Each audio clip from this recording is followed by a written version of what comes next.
Bani galagaafu ni dandeessa ni dhageessa muraada guutima.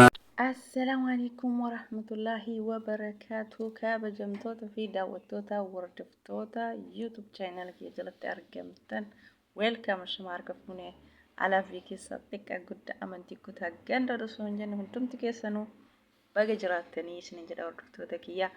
Eid Mubaarak min alfaayiziin isin jedha jira hordoftoota kiyya.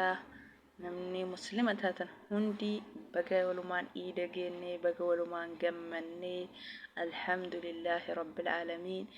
Ramadaana baafne iidallee kunoo gammachuu itti geenne islaama maraa ana ahli firoottan keenya maraa islaama biyya keessaa biyya alaa ka addunyaarra jiru hunda baga rabbiin hoggaa 1446 ittiin nu ga'ee alhamdulillahi galata rabbii. Ammallee rabbiin ramadaana dhufullee hoggaan dachaa rabbiin itti nu haa deebisu. Iidallee nama itti deebi'ee simatu rabbi nu haa taasisu. Warra umrii dheeratee iida bara baraan simatu rabbi nu haa taasisu. Alhamdulillahi rabbil aalamiin. Ka rabbiin iida ittiin nu ga'ee Eid Mubaarak isiniin jedhee jira. Hordoftoonni kiyyaana ummanni muslimaa martii baga walumaan geenne baga walumaan gammanne alhamdulillahi rabbiin ammallee nu haa gammachiisu. Waggaa maraa horitti nu haa deebisu isiniin jedha hordoftoota kiyya. Iidni maal fakkaata isin bira? Alhamdulillah iidni iida gammachuu, ramadaana gammachuu osoo homaa yaadatin osoo waa takka jiidhamaayyuu geenne osuma jennu osuma takka nutti fakkaatin baatii ramadaana nu biraa galee jechuudha. Alhamdulillah rabbil aalamiin. Horra soomee horra milkii baatii ramadaana guutuu qabu argatee milkaa'ee rabbi nu haa taasisu. Alhamdulillah rabbil aalamiin. Baga rabbiin nu gammachiisee baga rabbiin ittiin nu ga'e alhamdulillahi. Kuni ni'ima rabbiiti. Ittiin nu ga'e ramadaanallee ka iidallee ittiin nu ga'e ka dhufullee rabbi nagaan ittiin nu haa deebisu. Gaa hordoftoota kiyya hundumti keessanuu baga jiraattanii alaa biyya keessa hundumti keessanuu inni maal fakkaata isin bira? Alhamdulillahi na bira akka gaarii akka gammachuudha.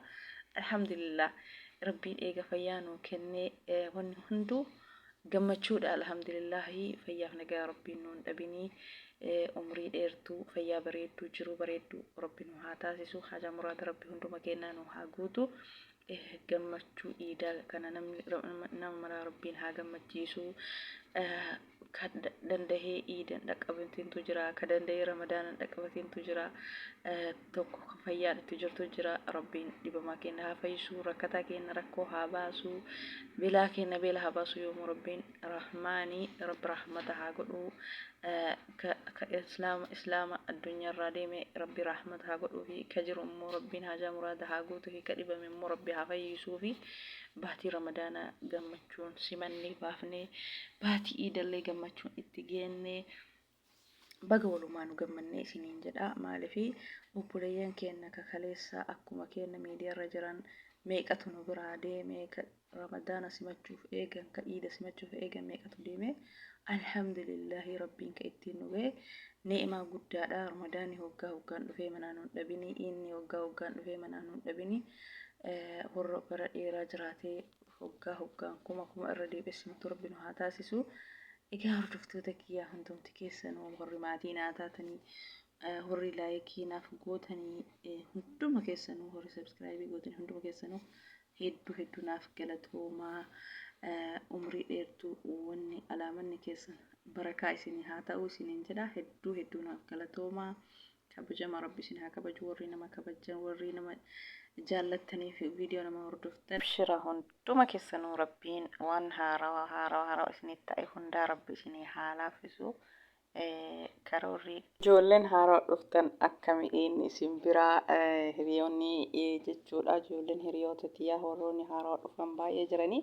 Maaliifi haa ta'u alhamdulillah rabbil aalamiin nuti kan fide maallaqa ayyaanni akka biyyaa san ayyaana nutti hin fakkaatu jettee ijoolleen hiriyoota kiyya akkuma ijoollee firoota kiyya kan biyya adda addaa keessa faca'anii jiranii yeroo dubbatan jechuudha.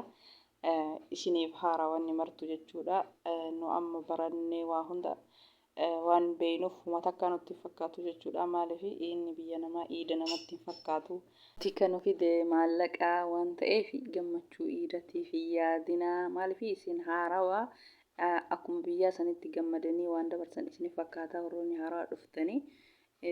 Kanaafuu wanni mana nu fide birriidha. Ani maallaqa yookaan ganzaba kan wali qabannee daddafnee tiniin haga hoggaa shanii haga hoggaa jahaa jireenyi amma qaala'ee namni akka laayyootti dafee lafa bitatee mana ijaarratu karoora keenya isa kana jechuudha.